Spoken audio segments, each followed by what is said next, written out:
Es muy difícil en los principales idiomas de este planeta leer sobre vinos, oír sobre el mundo del vino y no escuchar en algún momento la palabra Parker. ¿Quién es Parker? ¿Y qué son los puntos Parker? ¿Para qué se puntúa un vino? ¿Y cómo se califica, cómo se puntúa un vino?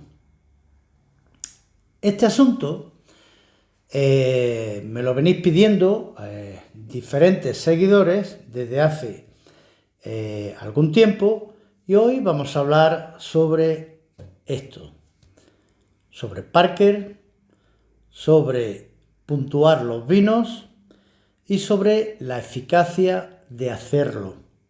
Bienvenido a Vino Clarito.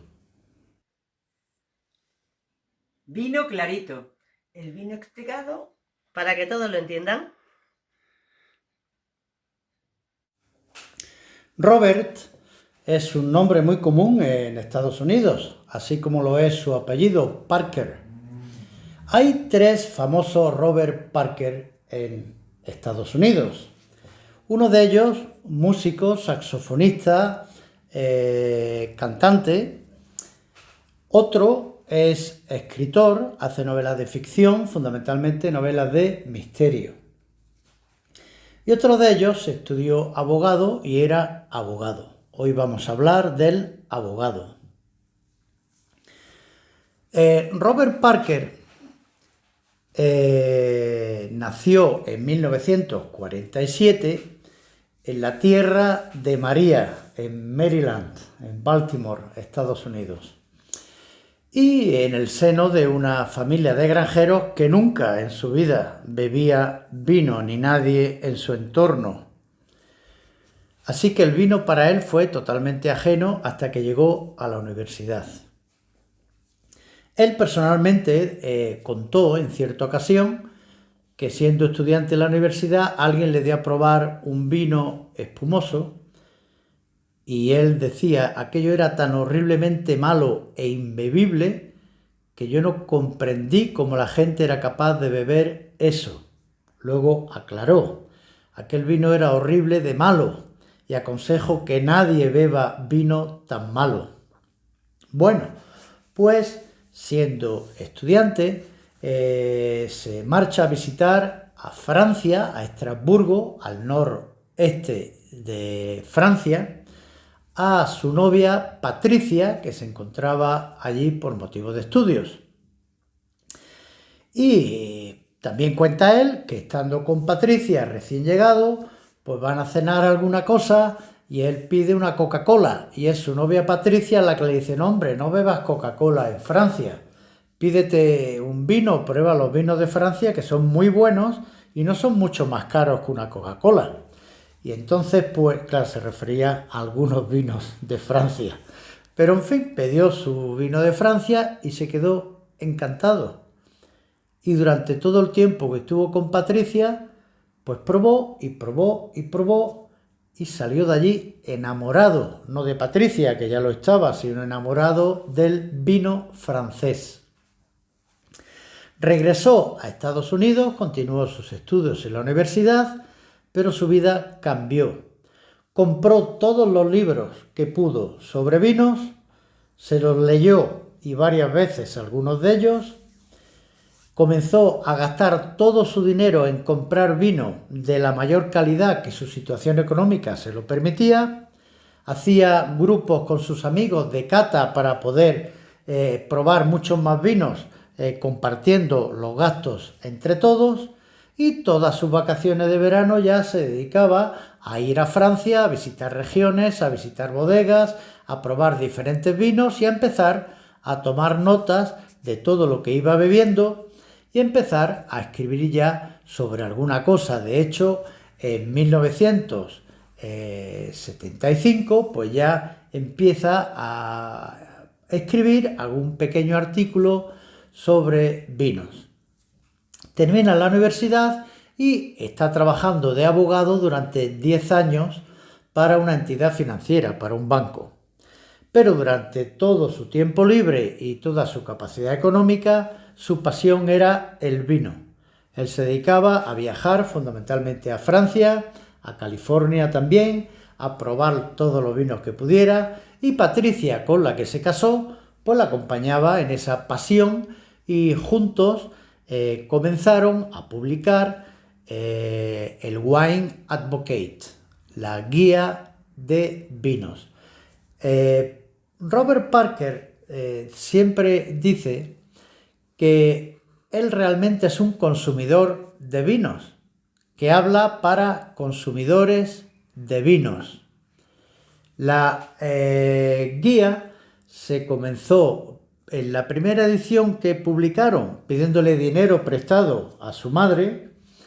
Publicaron 6.000 números y lo repartieron gratuitamente sobre listas de clientes de vinos que le facilitaban las bodegas de vinos con los que él ya tenía pues cierta relación y cierta amistad.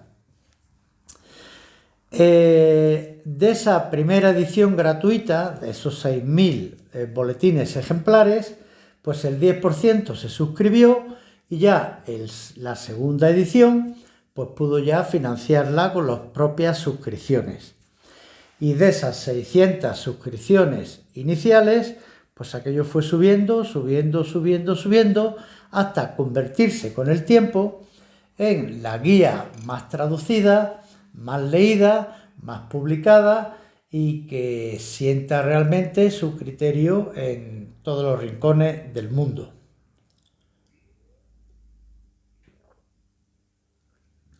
En 1982 supone para él un trampolín que lo catapulta. Se marcha a Burdeos a probar, entre otros muchos catadores, negociantes y comparadores de vinos, los vinos de Burdeos en Primeur. Tengo un vídeo sobre qué es un vino en Primeur. Recomiendo que le eche un vistazo si no le es familiar este asunto, pero en síntesis, en Burdeos, con muy buen criterio, en vez de que la gente compre los vinos verdes y se los beba cuando no están en su punto óptimo, pues la bodega los vende anticipadamente, se los guarda hasta que terminan la maduración en bodega, se los entrega después, normalmente al año o al segundo año, y la gente sabe que esos vinos en Primeur pues se tienen que guardar una serie de años hasta que alcancen su punto de maduración óptimo. Suelen ser vinos de precio medio alto de Burdeos. Entonces, esa cosecha de 1982, interesantemente, fue mal calificada por todos los críticos norteamericanos. Pero Robert Parker dijo, esta cosecha es fantástica, esta cosecha tiene un potencial. Daros cuenta de lo que se trata cuando se catan vinos en Primeur, es que aquel vino que está muy tánico, que está muy recio, que está muy duro en boca, lo que tú estás realmente viendo allí es el potencial y tratando de ver cómo va a estar ese vino dentro de una serie de años, cuando alcance su mejor momento. Entonces, los que siguieron su consejo, o los negociantes que siguieron su consejo, pues compraron su número de caja. Los que no estaban de acuerdo con él, pues no compraron prácticamente mucho de esa cosecha, y a los pocos años se fue demostrando que esa cosecha fue fantástica. Con lo cual todo el mundo volvió los ojos hacia Robert Parker, y ahí Robert Parker se encubró porque detrás de esa cata, detrás de ese comentario, pues había mucho dinero en juego, dentro del comercio de vinos en primer en Burdeos.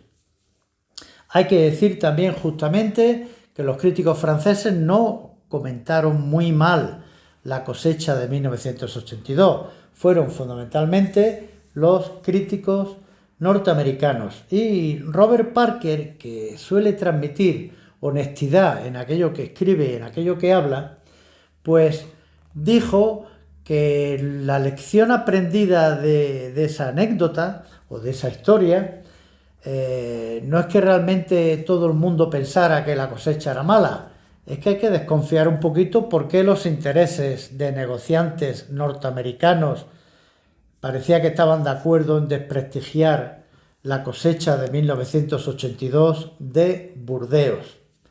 Puede haber otros intereses comerciales de bodegas norteamericanas o, en fin, las cosas de los negocios. Entonces, a partir de ese momento, Robert Parker multiplica en gran número su número de suscripciones en el boletín, lo vende muy fácilmente y ya donde él ponía el ojo, pues esos vinos se vendían de forma fulminante. Robert Parker se considera realmente y personalmente un experto en los vinos de Burdeos, en los vinos del Ródano y en los vinos de California. Claro, porque no puede haber una persona que sea experto en los vinos de todo el mundo, eso es imposible, no hay vida suficiente para eso. Robert Parker comenzaba a catar vino a las 8 de la mañana, o sea, estamos hablando de un trabajo. Y Robert Parker ya se ha jubilado en el año 2019, sigue trabajando todo su equipo que ya venía rodando desde años antes en Wine Advocate, y él se dedica ya, pues con su honorable edad, que este año va a cumplir 76 años, pues a hacer lo que corresponde a esa edad, que es a relajarte y hacer aquello que te dé placer. El mérito de Robert Parker pues se estriba fundamentalmente en la pasión que siente por el vino y la pasión que siente trabajando en torno al vino. Esta pasión pues le hace abandonar su trabajo de abogado y cualquier otro proyecto y a dedicar todos sus esfuerzos al mundo del vino. También tiene el buen análisis de detectar que hay una gran ignorancia entre la inmensa mayoría de los consumidores, pero que eso se puede despertar escribiendo y haciendo cosas que los consumidores pues visualicen el complejo mundo del vino, o sea, despertar el interés. Sobre todo en una sociedad norteamericana muy rica y con gran capacidad de gasto económico para dedicarlo al vino. ¿Y cómo hace comprensible para el gran consumidor el complejo mundo del vino? Pues fundamentalmente con las puntuaciones. Vosotros imaginaros que tenéis que llegar a Bulgaria y veis un estante de vinos búlgaros donde no entendéis absolutamente nada, donde la etiqueta del vino da igual que esté o que no esté, o que la tenga o que no la tenga, porque no entendéis ni las letras. Y tenéis que comprar 4 botellas de vino que queréis llevaros de recuerdo. Pues caramba, si tenéis una guía de alguien que os dice en esa estantería del vino a esos niveles de precios, tenéis vinos desde 70 y tantos puntos hasta 90, 92, 95 puntos, pues eso ya os da una ayuda importante a la hora de comprar los vinos. Pues exactamente eso es lo que lleva Robert Parker primero a la sociedad norteamericana y después por extensión a casi todas las sociedades, pero fundamentalmente a la sociedad estadounidense.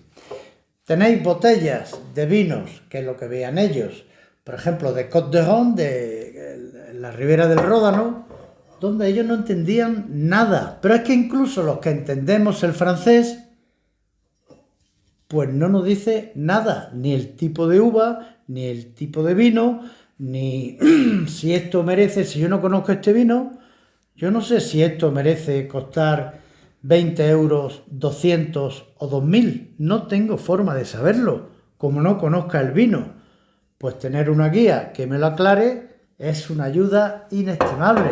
Y exactamente pasa igual con los vinos de Burdeos, donde por más francés que sepas, aquí no te van a poner nada, ni el tipo de uva, ni el tipo de envejecimiento, si ha estado en barrica, nada. O sea, una botella de Burdeos, a un ignorante en vino le puede decir, me ha costado 10, muy bien. No, me ha costado 1000, ah, pues estupendo. No, me ha costado 500, o 3000, o 5000. Pues tiene que hacer un auto de fe, porque no hay forma de tener ningún indicio que te diga algo sobre su calidad. Y ese es el mérito que comenzó Robert Parker al hacer un sistema, una forma que la gente pudiera visualizar de alguna manera el complejo mundo del vino y sus distintos niveles. Robert Parker es uno de las poquísimas personas que tienen las más altas condecoraciones de la República Francesa. Tiene la Gran Legión de Honor y tiene la Gran Cruz del Mérito Nacional, que se las impuso. Siempre me ha llamado la atención que para poner una condecoración se utilice la palabra impuso, parece que se la ponen a la fuerza. Bien, que se las prendió el presidente de la República Francesa. ¿Cómo puntúa Parker? ¿O cuál es el sistema que Parker inventó? Bueno, no lo inventó él solo, le ayudó un amigo suyo que se llama Victor Morgenroth. Entre Victor Morgenroth y Robert Parker idearon el sistema de puntuar el vino. Lógicamente, el sistema de puntuar el vino de Parker pues tiene que basarse en lo mismo que se basa cualquier otro sistema de puntuación de vinos. Fundamentalmente analizando su aspecto visual, a eso le daba hasta 5 puntos. Después, analizando su nariz en cuanto a intensidad, limpieza y complejidad, eso le otorgaba hasta 15 puntos. Después, las sensaciones en boca, las diferentes sensaciones táctiles y de sabor y de retronasal, a todo ese conjunto le otorgaba hasta 20 puntos. Y después pues hacía como una consideración global sobre su calidad y sobre su potencialidad, y a eso le concedía hasta otros 10 puntos. Sumando todos los puntos máximos, pues se puede tener un máximo de 50 puntos. Entonces la puntuación Parker es entre 50 y 100 puntos. O sea, la puntuación Parker no son de 100 puntos, son de 50 puntos, entre 50 y 100. Pero, en definitiva, todo sistema no es matemático. O sea, igual que cuando en un concurso equino, en un concurso de perros o en un concurso de gimnasia, pues el jurado tiene que valorar una serie de cosas. Claro, ellos tienen unas pautas que tienen que valorar. En un concurso equino, pues se ve la capa del pelo, se ve la alzada, se ve cómo calza de los 4 cascos, se ve una serie de cosas. Pero luego cada jurado tiene su discriminación para ver si esa alzada le parece por aquí o por allí, o si esa capa de pelo le parece o por aquí o por allí. Pero sin duda, mi opinión es que las puntuaciones de vinos son un arma muy, muy útil en manos del consumidor. En definitiva, con los puntos Parker, pues se hacen una lista y se clasifican los vinos en diferentes grupos. Entonces, él, los vinos que calificaba de 50 a 59, decían que aconsejaba no beberlos, eran vinos muy imperfectos. Los vinos entre 60 y 69 eran vinos que tenían deficiencias notorias, eran vinos inferiores. Claro, entre 60 y 69, pues tienes ahí una barrera de puntos, una gradación de puntos, pues según las deficiencias, pues se le daba 60 o se va 1, 2, hasta 9. O sea que hay una escala que evaluar. Entre 70 y 79 eran vinos que no tenían defectos, pero tampoco tenían una calidad apreciable. Entre 80 y 89 son vinos que están bien hechos, tienen buenos atributos, tienen finura y están muy por encima de la media de los vinos que normalmente se beben. Luego los de 90 y 95 pues son vinos sobresalientes, vinos que destacan por sus cualidades, con una excepcional calidad. Y los vinos de 96 a 100 puntos pues son vinos realmente extraordinarios, vinos con los que normalmente no se encuentra uno de forma casual, son vinos caros, vinos reputados y son vinos realmente con un trabajo detrás de un enólogo, de un viticultor, pues excepcional, son los vinos extraordinarios. Hay otros muchos críticos de vinos, lógicamente, además de Parker, que Parker ya no cata vinos y desde hace muchos años tiene su amplísimo grupo de catadores. En España, sabemos que en España, Argentina y Chile cata para el Wine Advocate de Parker, cata Luis Gutiérrez.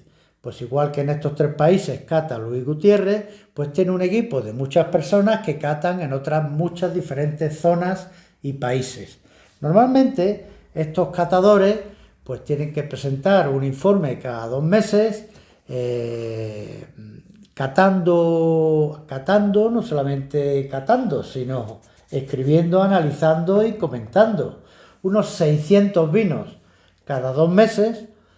Y tienen que viajar para hacerlo. Claro, Luis Gutiérrez, pensar que tiene que viajar por diferentes regiones de España, después tiene que desplazarse a Chile y tiene que desplazarse a Argentina.